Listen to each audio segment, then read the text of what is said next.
Good morning class 8th online class में आप सभी का स्वागत है।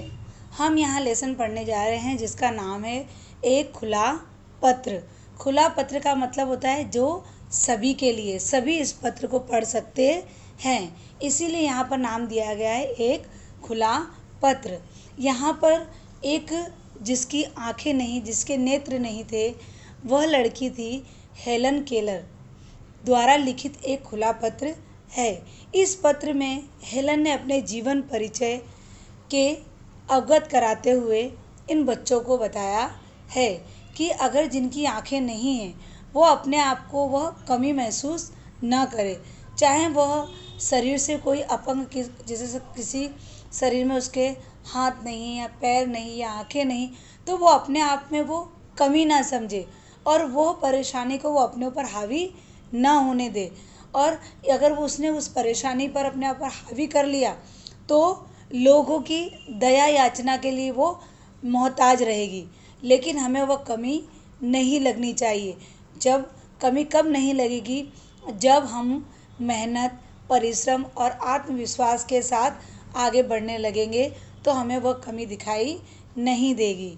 यहाँ पर जो पत्र लिखा है वह हेलन केलर नाम की एक बच्ची है, जिसने यहाँ पर अपने बारे में लिखा है कि मेरे जीवन के साथ कौन कौन सी घटना घटी और उसने किस तरह से हार न मानी और वो आगे बढ़ती रही, जिससे उसने दुनिया में अपना नाम कमाया। यहाँ पर वो संबोधित करते हुए पत्र को लिख रही है कि मेरे मन की आँखें, कह रही मेरे मन की आँखें, क्योंकि उसकी आँखें नहीं थी, तो उसने अपनी मन की आँखों से मेरा यह पत्र तुम्हें हैरान कर देगा, विशेषकर मेरा संबोधन। हम सबको कह रही कि जो मैंने ये पत्र लिखा है वह पत्र पढ़कर आप लोग परेशान, हैरान हो जाओगे, और ये विशेषकर मैं आप लोगों को संबोधित करते हुए, संबोधन करते हुए कह रही हूँ। पर चूँकि मेरे मन की आँखें, पर चूँकि का अर्थ होता है क्योंकि मेरे मन की आँखों के महत्व को जाना। उसने ऐसा कहा हमें कि मेरी ऊपर की आँखें नहीं थी, मैं लोगों को आँखों से देख नहीं सकती थी, लेकिन उसने क्या किया कि मैंने अपनी मन की आँखों को पहचाना है। क्योंकि ऐसा कहते हैं कि जो लोग शारीरिक रूप से अपंग होते हैं या फिर आँखें नहीं होती या उनके अंदर एक छठी इंद्रिय, भगवान पहले से ही एक गुण विद्यमान होता है, छठी इंद्रिय उनके पास होती है, जिसके द्वारा वो समझ सकते हैं, सुन सकते हैं, बोल सकते हैं। भले ही वैसे ना बोलते हों, लेकिन उनकी जो इंद्रिय, छठी इंद्रिय होती है, उसके द्वारा वो महसूस कर सकते हैं। तो यहाँ पर हेलन केलर यही बात कह रही है कि मैंने मन की आँखों को देखा और उसके महत्व को जाना, जो मेरे लिए सबसे बड़ी अमूल्य निधि है। निधि अर्थात मेरा सबसे बड़ा धन वही है जो मेरी मन की आँखें हैं। मैं तुम्हें भी अपनी अमूल्य निधि मानते हुए, हम सबको संबोधित करते हुए हेलन कह रही है कि मैं सबको संबोधित करती हूँ और सबको कहती हूँ कि तुम भी मेरी मन की निधि हो, मेरे मन की आँखें हो। तो मैं संबोधित करते हुए आपसे यह कहना चाहती हूँ कि पर यह समझने की गलती ना करें कि मेरा यह संबोधन मात्र उनके लिए है। बोलती है ऐसी गलती मत करना कि जिनकी भौतिक रूप से आँखें नहीं हैं, भौतिक रूप से आँखें मतलब जिनको दिखाई ना देता हो। मैं उनके लिए सिर्फ संबोधित नहीं कर रही हूँ, मैं सबको संबोधित करते हुए कह रही हूँ, जिनकी आंखें हैं उनको भी और जिनकी आंखें नहीं हैं उनको भी। और उनके अलावा मैं विशेष रूप से उन बाल मित्रों के लिए के माननीय संवेदनाओं को, जो बाल मित्र, जो बाल छोटे छोटे बच्चे होते हैं, उनकी संवेदनाएं कैसी होती हैं, अच्छी होती हैं, वो दूसरों के प्रति भावुक होते हैं। तो मैं उनके लिए यह संबोधित करते हुए कह रही हूँ कि वे बच्चे दूसरे के दर्द को महसूस कर सकते हैं। महसूस करने वाला सरल व पारदर्शी मन होता है। पारदर्शी मन अर्थात होता है जो आर पार देखा जा सके, उसे कहते हैं पारदर्शी मन। और उस दर्द को मिटाने वाले प्यार के स्पर्श का मरहम होते हैं। यहाँ पर वो कह रही हैं, जो हेलन केलर हैं उनकी भी आंखें नहीं थी और वो यहाँ पर अपना खुला पत्र रख रही हैं और कह रही हैं कि मैं अपना ये खुला पत्र आप लोगों के सामने रख रही हूँ, क्योंकि मेरी भी आंखें नहीं है और मेरी मन की आंखें हैं, वो मेरी छठी इंद्रिय है। जो मेरा सबसे बड़ा अमूल्य धन है। मैं यह पत्र सिर्फ उनके लिए संबोधित नहीं कर रही हूँ कि जिनके पास आँखें हैं या जिनके पास आँखें नहीं हैं। मैं उन दोनों को संबोधित करते हुए यह पत्र के बारे में बता रही हूँ। और ख़ासकर मैं उन बाल मित्रों के बारे में बोल रही हूँ कि जिनकी संवेदनाएं, जो लोग बहुत ही भावुक होते हैं, जिनकी संवेदनाएं कैसी होती हैं, जिनकी संवेदनाएं एकदम अनुभूति, जो संवेदना का अर्थ होता है जिनकी अनुभूति अच्छी होती है, जो दूसरे के दर्द को महसूस कर सकती हैं, जो दूसरे के दर्द को आर पार तरीके से देख सकती हैं और उनको दर्द को मिटाने वाले प्यार का स्पर्श, मरहम, मरहम मतलब मल्लम, जिसको बहुत ज़्यादा दुख हो उसके ऊपर मल्लम का काम करना। जैसे हमारे कहीं पर हमें कहीं गुमड़ा उमड़ा हो गया है, बराबर, उसके ऊपर जब हम कोई ट्यूब लगाते हैं तो वो क्या होता है, वो जल्दी घाव भर जाता है। उसी प्रकार से छोटे बच्चे होते हैं, वो जल्दी से प्रेम के स्पर्श को महसूस कर सकते हैं और वो मरहम के रूप में कार्य कर सकते हैं। तुम यह भी सोच रहे होगे कि आज अचानक ये खुला पत्र लिखने की मुझे क्यों सूझी। अपने मन में जब हेलन केलर सोच रही हैं और कह रही हैं कि आप लोग ये सोच रहे होगे कि अचानक ये पत्र मैंने आपके सामने क्यों रखा, या ये अचानक ये पत्र मैंने आपके सामने क्यों लिखकर भेजा। तो इसके कई कारण हैं। हेलन कह रही है कि इसके बहुत सारे कारण हैं, क्योंकि आज का युग कैसा हो गया है, मशीनी युग हो गया है, जो आजकल मनुष्य को नहीं समझ पा रहा है। और जो मशीनी होड़ अर्थात दौड़, कि आज पहले जहाँ पर हजारों मनुष्य एक जगह काम करते थे, आज वो मशीन ने वो जगह ले लिए। अगर अब एक व्यक्ति वो हजारों व्यक्ति का काम मशीन के द्वारा कर सकता है। तो आजकल व्यक्तियों में कैसी होड़, स्पर्धा हो गई है, दौड़ हो गई है, दुर्भावनाएं, बुरी भावनाएं लोगों के मन में पनपने लगी है।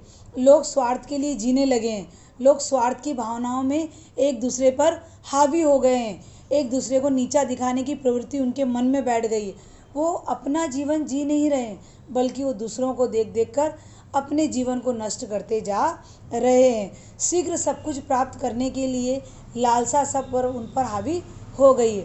बस उन्हें ऐसा लग रहा है कि जल्दी से जल्दी मैं अमीर बन जाऊं, जल्दी से जल्दी स्वार्थ की भावना उनके अंदर घर कर गई है। उनके अंदर इतनी सारी लालसाएं भर गई हैं कि उनसे आगे कोई ना बढ़ पाए।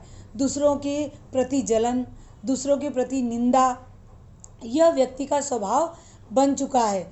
और जो शारीरिक रूप से सक्षम है, जिनके पास भगवान ने सब कुछ दिया है, आँखें, कान, नाक, मुंह, हाथ पैर, सब कुछ स्वस्थ है, उसके बावजूद भी वह क्या हो गया है, इस माया जाल में बुरी तरह से फंस गया है। वह इस मोह माया की जाल में ऐसा फंस गया है कि उसे अपने सिवा कुछ दिखाई देता नहीं है। उसे दुनियादारी से कोई लेना देना नहीं। उसे जहाँ पर व्यक्ति का स्वार्थ रहेगा, बस व्यक्ति वही कार्य करेगा। उसे दूसरों से कोई मतलब नहीं है। उसके स्वार्थ की जहाँ चीज़ होगी, वहाँ व्यक्ति अपने आप को वहाँ पर गिरा सकता है। इस प्रकार की दुनिया हो गई है। उनके उद्देश्य भी कैसे अल्पगामी हो गए, छोटे हो गए, कि बस मुझे इतना मेरा कार्य करना है, और दूसरों की तो उन्हें कोई परवाह ही नहीं है। लोगों के विचार भी कैसे हो गए, एकदम संकुचित हो गए। उनके उद्देश्य भी संकुचित अर्थात कम। उनका मन विशाल हृदय या विशाल मन रह गया नहीं है, संकुचित उद्देश्य बन गया है, संकुचित हल बन गया है। जैसे परीक्षा में अच्छे अंक प्राप्त करना। अगर एक बच्चे की एग्ज़ाम है, एक बच्चे की परीक्षा है और उसके अंदर उसे अच्छे अंक लाने हैं, उसे अच्छे परसेंट लाने हैं, तो वह अच्छे परसेंट लाने के लिए मेहनत नहीं करेगा। वह क्या करेगा, अगर उसके लिए किसी ने कोई ऐसी चिटविट बना कर दे दी, कोई ऐसा साधन दे दिए, कोई बुक दे दी, तो वह उसमें से जल्दी जल्दी लिखने का प्रयत्न करेगा, जल्दी नकल करने का प्रयत्न करेगा। लेकिन उसने खुद जो मेहनत की, मेहनत नहीं करेगा। वह क्या करेगा, दूसरों के पास से उसे कितना मिल जाए, कितनी चिट मिल जाए, वह लेने के लिए तैयार हो जाएगा, चाहे उसके लिए अनुचित साधन का प्रयोग ही क्यों ना करना पड़े, चाहे उसे कोई गलत काम ही क्यों ना करना पड़े। जो हम चिट ले रहे हैं वो गलत ही है ना, फिर भी वो गलत काम करने के लिए वो तैयार हो जाएगा। बस उसे किसी भी तरह से अपने अंक अच्छे लाने हैं। अब चाहे सामने वाला कितनी मेहनत करके अच्छे अंक प्राप्त कर रहा है, लेकिन इसने कोई भी अनुचित साधन के द्वारा अच्छे अंक ले आया, उससे कोई फर्क पड़ने वाला नहीं है। अपने साथी को नीचा दिखाने का उद्देश्य उनके दिमाग में रहता है कि चाहे वो अगर जीत रहा है, भले मेहनत से, हम भले ही नकल से जीत रहे हैं, पर फिर भी हमें उसके साथ होड़ लगानी है, स्पर्धा लगानी है, चाहे इसके लिए उस पर प्रहार ही क्यों ना करना पड़े। अगर कभी ऐसी ज़रूरत पड़ती है कि हाँ उसको कुछ मत बताना, हमें उसके ऊपर कोई प्रहार करना पड़े, कुछ भी करना पड़े, फिर भी हम करने के लिए तैयार हैं। क्योंकि लिखा है कि क्योंकि मानवीय संवेदनाओं का हास्य होता चला जा रहा है।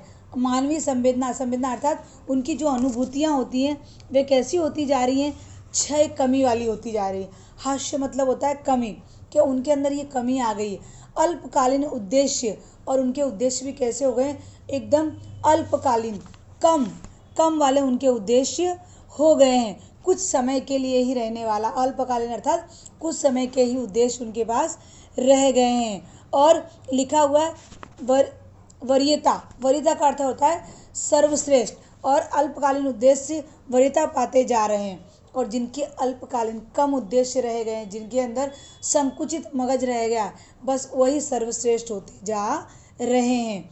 हमें तो उससे कोई लेना देना नहीं है। इस पैराग्राफ में हमें यही बताया गया है कि जिसके पास कोई कमी नहीं है, सक्षम है सभी तरह से, उनके पास सभी इंद्रियां हैं, सक्षम होते हुए भी वे लोग माया जाल में फंस चुके हैं, उन्हें किसी से कोई लेना देना नहीं है। अब थर्ड पैराग्राफ में भी हमें यही बताया गया है कि पहले नेत्र वाले व्यक्तियों के लिए बताया गया, अब थर्ड वाले में बताया गया है यही बात वे नेत्रहीनों के लिए भी कह रहे हैं कि जिनके पास नेत्र नहीं है, कि यही बात मैं नेत्रहीनों के लिए भी कहना चाह रही हूँ कि वे सोचते हैं कि नेत्रहीनता के रूप में एक ऐसा अबोध अस्त्र उनके पास आ गया है।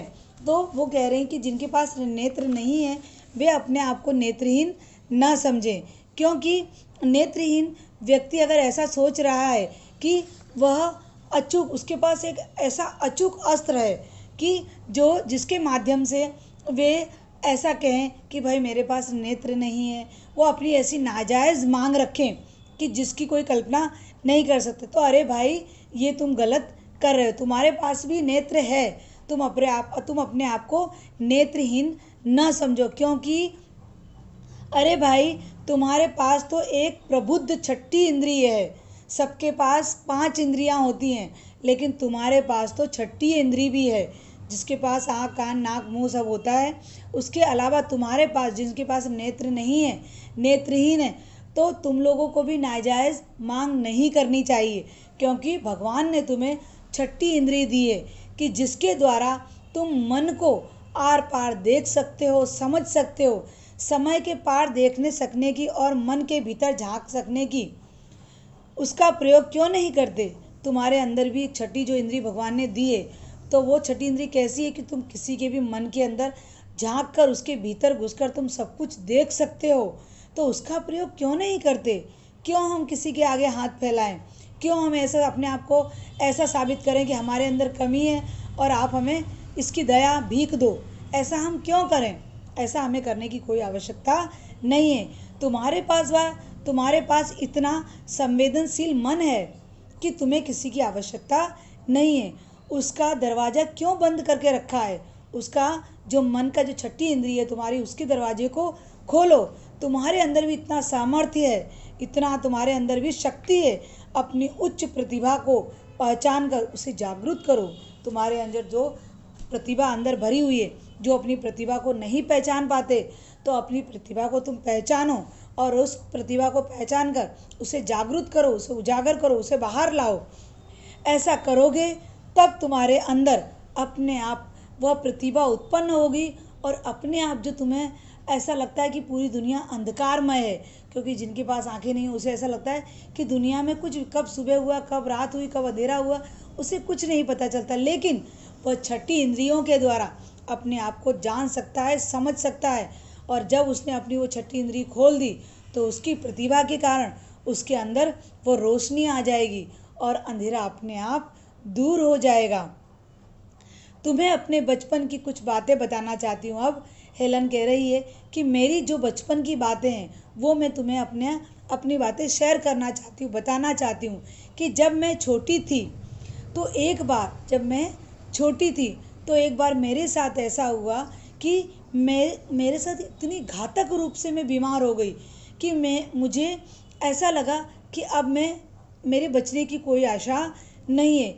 इतनी ज़बरदस्त बीमार हुई, इतनी घातक तरीके से बीमार हुई कि सभी डॉक्टरों ने हाथ जोड़ लिए थे कि अब इस बच्ची का कुछ हो सकता नहीं है। बीमारी ठीक होने पर जब बहुत मुश्किल से जब ऐसा लगा कि उसकी बीमारी ठीक हुई, तो ठीक होने के बाद ऐसा पता चला कि मेरे देखने, सुनने और बोलने की शक्ति चली गई। अब हेलन जब छोटी थी, इतना ज़्यादा उन्हें बीमार हो गई वो, कि जब वो बीमारी से जैसे तैसे भगवान ने उन्हें दूसरा जन्म दिया, और वो जो दूसरे जन्म में वे वैसे तैसे करके ठीक ठाक हुई।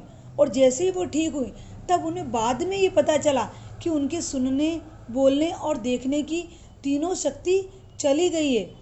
जब उन्हें ये बात का पता चला तो बेहद चिड़चिड़ी हो गई, बहुत ज़्यादा बिगड़न यानी बहुत ज़्यादा बिगड़ने लगी। कोई कुछ कहता उसे तो बिगड़ेल स्वभाव अर्थात बहुत ज़्यादा बिगड़ने लगी, बहुत ज़्यादा गुस्से होने लगी, गुस्सेबाज हो गई।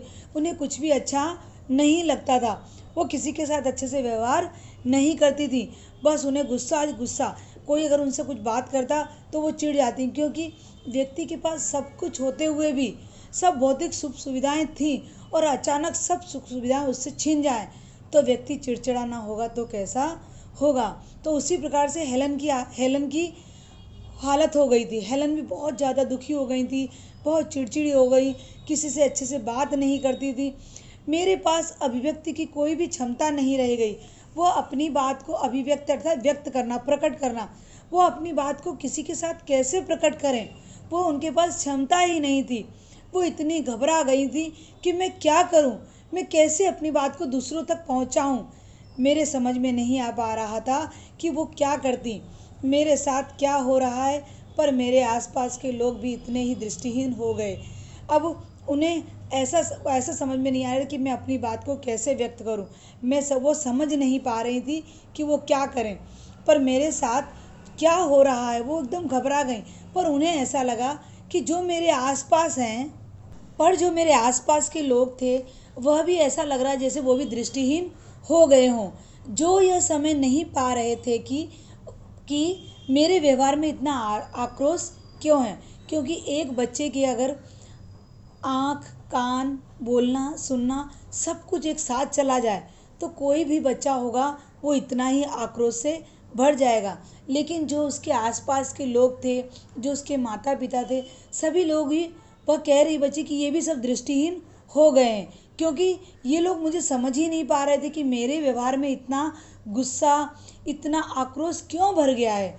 क्योंकि मेरी सब चीज़ चली गई थी और इस वजह से मैं बहुत ज़्यादा गुस्सैल बन गई थी। तो मुझे समझ नहीं आ रहा कि मैं अपनी चीज़ों को कैसे लोगों के सामने अभिव्यक्त करूं, कैसे रख सकूं। गलत तरीके से अपने आक्रोश को व्यक्त करते समय मैं अनजान थी। अब जब वो बच्ची इतनी ज़्यादा समझदार नहीं थी तो वो किसी से भी गलत तरीके से बात करती थी, गुस्से आ जाता था उसे। वह अनजान थी इस समय से। घर वालों ने सोचा कि अगर बच्ची हमारी स्कूल नहीं जा सकती तो हम इसे घर पर ही इसके लिए शिक्षिका का प्रबंध कर दें, कि जिससे घर आकर ही इस बच्ची को कोई टीचर या शिक्षिका पढ़ा ले। तो इस बच्ची के लिए अर्थात हेलन केलर के लिए एक शिक्षिका को नियुक्त रखा गया, जिनका नाम था एली सुलीवन। वह बहुत ही अच्छी शिक्षिका थी कि जिसको कुछ जो देख नहीं सकती, जो पढ़ नहीं सकती, जो बोल नहीं सकती, जो सुन नहीं सकती, उसको भी उन्होंने इतनी सभ्रता से, इतने प्रेम से उसे सिखाना शुरू किया। वह अपनी उंगलियों के द्वारा लिखना पढ़ना सिखाना शुरू कर दिया। एक दिन मुझे वह एक पंप के पास ले गई। जो हम इस चित्र में देख रहे हैं वह है पंप, जिसके अंदर से एली सुनीवन जो शिक्षिका हैं, वो जो पकड़कर खड़ी है वह पंप है, और जिसमें से पानी निकल रहा है वह है हेलन के जो हाथ लगाया हुआ वो पानी निकल रहा है। तो जब हम इसे जोर जोर से इसको पंप को जब ऐसे दबाएंगे तो उसके अंदर से पानी निकलेगा। तो जो शिक्षिका थी हेलन की, वो क्या उसको एक पंप के पास ले गई और नल पर ले गई। जैसे ही उन्होंने पंप मारा वैसे ही उस नल में से पानी निकलने लगा। उन्होंने पंप से निकले पानी के नीचे मेरा हाथ रख दिया। अब क्या किया, जो हेलन थी उनका हाथ एलिवन ने क्या किया कि उनके हाथ को उस पानी के नीचे रख दिया। उन्होंने पंप से निकलते पानी के नीचे मेरा हाथ रख दिया। जैसे ही शीतल जल, शीतल अर्थात ठंडा जल का स्पर्श हुआ, स्पर्श अर्थात छुआ, जैसे ही वो पानी का स्पर्श मुझे हुआ, जैसे ही पानी मेरे हाथों में आया, उन्होंने दूसरे हाथ की हथेली से क्या लिखा, पानी। क्या लिखा, पानी। और जैसे ही उन्होंने यह हाथ पर लिखा पानी, चमत्कार हो गया अचानक और सब कुछ स्पष्ट हो गया। जैसे उन्होंने पानी लिखा, अचानक उसे तुरंत पता चल गया, अच्छा ये पानी है, कि मुझे वो पंप के पास लेकर आई और उन्होंने मेरे हथेली पर पानी लिखा। तुरंत ही उसको आभास हो गया ये पानी है और एकदम स्पष्ट हो गया और कुछ भी, और सब कुछ स्पष्ट हो गया, सब कुछ उसे अच्छा लगने लगा, सब उसे दिखाई देने लगा। ऐसे मन की आंखों से मुझे मेरी अभिव्यक्ति के सुर मिल गए और फिर मैंने कभी पीछे मुड़कर नहीं देखा। और जैसे ही उसे यह सब चीज़ें स्पष्ट दिखाई देने लगी तो अपने मन में उसने सोच लिया कि अब मुझे अपनी बात को प्रकट करने का अवसर मिल गया है। उसके बाद उसने कभी पीछे मुड़कर नहीं देखा। अर्थात पीछे मुड़ने का अर्थ होता है कि उसने कभी ये नहीं सोचा कि मेरे अंदर इन चीज़ों की कमी है, तो उन्होंने कभी भी उसने पीछे मुड़कर नहीं देखा। मेरी शिक्षिका एनी वे बहुत ही धैर्यवान थी, बहुत ही अच्छी थी, बहुत ही प्रेम से मुझे सिखाया करती थी। मेरी परेशानी का हल उन्होंने प्यार और विश्वास से ढूंढ निकाला। इतनी अच्छी थी कि ऐसा लगता ही नहीं था कि मेरी कोई परेशानी है, क्योंकि उन्होंने मुझे इतने प्यार से, इतने अच्छे से मेरी कोई भी परेशानी को तुरंत उसका हल निकाल देती थी। इसीलिए मैं भी उन पर हमेशा भरोसा रखती थी। मुझे कोई भी परेशानी होती थी मैं तुरंत उनके सामने रखती थी। अब मेरी आस्था उन पर बहुत ज़्यादा बन गई थी। बहुत विश्वास और आस्था मुझे उन पर था। कभी उनके प्रति अपनी आस्था में कमी नहीं होने दी। कभी भी उन्होंने जो मुझसे कहा मैं वह कार्य करती रही। मेरी आस्था इतनी बन गई कि मैंने अपनी आस्था को कभी उनके प्रति कम नहीं होने दिया। हमेशा उनकी आस्था पर मैं अटल रही। आज जब मैं शिक्षकों और शिक्षार्थियों के मात्र औपचारिक संबंध को देखती हूँ, औपचारिक संबंध अर्थात सिर्फ दिखावे वाले संबंध होते हैं, बोले ये संबंध को जब मैं देखती हूँ तो मुझे अंदर से बहुत दुख होता है कि आजकल के लोग कैसे हैं कि ना शिक्षक विद्यार्थी पर विश्वास करते हैं, ना विद्यार्थी शिक्षक पर विश्वास करते हैं। ये दोनों में एक दूसरे के प्रति कैसा हो गया, औपचारिक संबंध हो गया है, जो सिर्फ कुछ समय के लिए होता है। एक दूसरे के प्रति उनके अंदर विश्वास और आस्था की कमी महसूस होने लगी। ना शिक्षक विद्यार्थी पर विश्वास करता है और ना विद्यार्थी शिक्षक पर विश्वास करता है। उनके अंदर इस विश्वासों की कमी होने लगी है। तो मेरे मन रो उठता है। तुम कह सकते हो कि आजकल अच्छे शिक्षक मिलते ही कहाँ हैं। जब मैं ये सब देखती हूँ तो मेरा मन रोने लगता है। मेरा अंदर से जो मन होता है मेरा दुखी हो जाता है। मेरा मन लगता है कि तुम कह सकते हो या भले ही आपको ऐसा लगते हो, पर आजकल अच्छे शिक्षक कहाँ मिलते हैं। तुम स्वयं अच्छा विद्यार्थी बनकर क्यों नहीं देखते हो। लोग कहते हैं कि आजकल अच्छा शिक्षक कहाँ हैं, आजकल अच्छे शिक्षक तो मिलने की कमी है। जब ऐसा लोग कहते हैं तो ये क्यों नहीं देखते कि आजकल विद्यार्थी, तुम अच्छे विद्यार्थी तो बनकर दिखाओ। अगर तुम अच्छे विद्यार्थी बन जाओगे तो शिक्षक भी अच्छे बन जाएंगे। शिक्षक की कसौटी पे खरा उतरने के लिए तुम्हें भी प्रयास करने होंगे। यहाँ पर दोनों को हेलन समझा रही हैं, कह रही कि अगर शिक्षक भी अच्छी कसौटी, बहुत परिश्रम कर अच्छा कार्य करे तो विद्यार्थी के लिए भी उसके अंदर विश्वास हो जाता है। और विद्यार्थियों को भी शिक्षक के लिए हमेशा आदर सम्मान करते रहना चाहिए। हमेशा शिक्षक की बातों पर विश्वास करना चाहिए, जिससे दोनों के संबंध अटूट बन जाएं, अच्छे संबंध बने रहें। दोनों अगर एक दूसरे पर विश्वास करेंगे तो ही गुरु और शिक्षक, गुरु और विद्यार्थी का संबंध बना रहेगा, अन्यथा यह संबंध इसी प्रकार से टूटते रहेंगे। इसीलिए हेलन हमें समझा रही हैं कि हमें विद्यार्थी और शिक्षक को एक दूसरे के ऊपर श्रद्धा और विश्वास रखनी चाहिए। जब हेलन 1896 में उनको स्कूल, कैम्ब्रिज स्कूल में प्रवेश मिला तो मैं पहली मुख बधिर और दृष्टिहीन बालिका थी। वहाँ जब उन्हें प्रवेश मिला तो वहाँ पर वो अकेली ऐसी विद्यार्थिनी थी कि जो न बोल सकती थी, न देख सकती थी, न सुन सकती थी।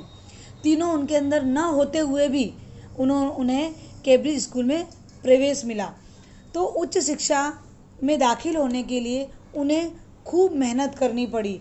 दिन रात वो मेहनत करती रहीं, उन्होंने खूब परिश्रम किया और धीमे धीमे पहले तो उन्हें ब्रेल लिपि अर्थात जो लिपि को छूकर पढ़ा जा सकता है, पहले उन्होंने शुरुआत उससे की। फिर धीमे धीमे वह टाइप के द्वारा लिखना उन्होंने शुरू कर दिया। जब उन्होंने टाइप के द्वारा अपनी खूब मेहनत और लगन से पहले ब्रेल लिपि सीखी, फिर धीमे धीमे उन्होंने टाइप द्वारा लिखना शुरू कर दिया। अब तो मैंने स्वयं की अभिव्यक्ति करने के लिए अपनी कहानी लिखी। अब उन्हें क्या मिल गया, एक अपना व्यक्त करने का एक साधन मिल गया। तो उन्होंने सबसे पहली कहानी क्या लिखी, मेरे जीवन की कहानी। हेलन ने खुद अपनी जीवन की कहानी लिखी और फिर जब एक बार उन्होंने लिखना शुरू किया तो यह सिलसिला चलता रहा। यह सिलसिला अर्थात यह हमेशा मैं लिखती रही, फिर मेरा लिखना कभी भी बंद नहीं हुआ। मैं लिखती रही। वह दुनिया जिसमें मैं रहती हूँ अंधेरों से बाहर। अभी तक उसकी आंखों के आगे क्या था, अंधेरा था। जैसे ही उसने लिखना शुरू किया, उन्होंने खूब मेहनत परिश्रम से अपने आप को जो कमी थी उसको हटाकर, उसको नज़रअंदाज कर उन्होंने दुनिया में अपना नाम कमाया। अंधेरे से बाहर आई। टीचर आदि पुस्तकों के द्वारा उन्होंने अपनी बात दूसरों को सहजता से रखने का मार्गदर्शन उन्हें मिल गया और इस तरह से वो अपने मार्गदर्शन में आगे बढ़ती रहीं। उन्होंने कहा, मेरे जीवन का एक ही मकसद था, एक ही लक्ष्य था। मेरे जीवन का मकसद था लक्ष्य, कि मेरे जीवन का एक ही लक्ष्य था कि देखने, बोलने और सुनने की क्षमता न होते हुए भी, मेरे अंदर न बोलने, न देखने और न सुनने की क्षमता न होते हुए भी मैं अपनी बात को दूसरों तक पहुंचाना, संप्रेषण अर्थात मैं अपनी बात को दूसरों तक पहुंचाने की क्षमता पैदा करना बहुत बड़ी बात होती है, तथा अपने जैसे अन्य लोगों की स्थिति सुधारने का। उन्हें ऐसा लगा कि मेरा एक ही मकसद है कि जैसे मेरे अंदर है कि मैं सुन नहीं सकती, बोल नहीं सकती और देख नहीं सकती, और फिर भी मैं अपनी बात को दूसरों तक पहुंचा सकती हूँ। तो मैं सोचती हूँ मेरा एक ही लक्ष्य है कि मेरे जैसे बहुत सारे ऐसे लोग हैं जो बोल नहीं सकते, जो देख नहीं सकते, जो सुन नहीं सकते, वो अपने आप को अंधेरी दुनिया में छुपा कर रखना चाहते हैं। तो मैं चाहती हूँ कि मैं ऐसे हजारों लोगों को सुधार सकूँ, ऐसे हजारों लोगों को जो हिम्मत हार के बैठ चुके हैं, मैं उनकी हिम्मत बनकर उनके सामने आई हूँ कि मैंने कभी हार नहीं मानी।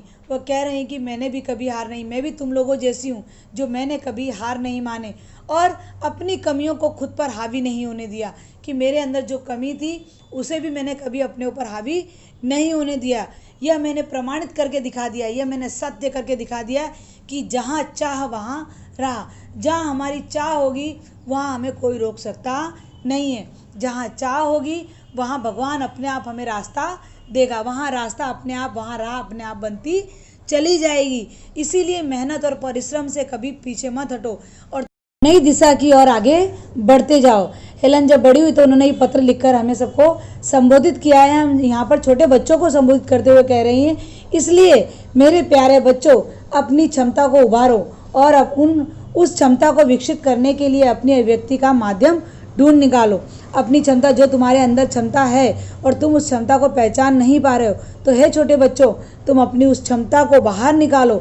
और जैसे ही तुम उस क्षमता को बाहर निकालोगे तो ये दुनिया तुम्हें अंधेरी नहीं बल्कि रोशन और रोशनी दिखाई देगी, उजाला ही उजाला दिखाई देगा। अपने मन की आंखों को, अपनी छठी इंद्रियां खोलो और तुम्हें ये दुनिया देखो। जैसे ही तुमने छठी इंद्री खोल दी अपनी मेहनत और लगन से, तो तुम्हें दुनिया रोशन ही रोशन दिखाई देगी। यह नई पीढ़ी पर आस्था रखते हुए यह हेलन हमें समझा रही हैं कि हमें अपने अंदर कोई भी कमी को महसूस नहीं करना चाहिए। हमेशा उस कमी को हटाकर हमें आगे की ओर बढ़ते रहना चाहिए। जैसे ही हम अगर उस चीज़ के लिए पीछे पड़ जाएंगे तो हम कभी आगे बढ़ पाएंगे नहीं। हमारे जीवन में सिर्फ अंधेरा ही अंधेरा रहेगा। इसीलिए हमें हेलन कह रही हैं कि मेहनत, लगन, आत्मविश्वास तथा हिम्मत रखना चाहिए। कभी भी इस हिम्मत और आत्मविश्वास से हमें कभी पीछे नहीं होना चाहिए। हमेशा आगे बढ़ोगे तो हमें मार्गदर्शन मिलता जाएगा, लेकिन हम ठहरे हुए पानी की तरह अगर एक जगह बैठ जाएंगे तो उसमें कीड़े ही पड़ जाएंगे। इसीलिए हमें बहता हुआ पानी बनना चाहिए। अगर हम बहता हुआ पानी बनेंगे तो पानी शुद्ध रहेगा, अर्थात हमारा जीवन भी पानी की तरह शुद्ध रहेगा। इसीलिए हमें भी आगे आगे बढ़ते रहना चाहिए। यह हमें इतना अच्छा संदेश हेलन केलर देते हुए हमें आगे बढ़ने का उद्देश्य बता रही हैं। चलिए, हमारा ये लेसन यहीं पर समाप्त हुआ। इसी के साथ अस्तु, धन्यवाद।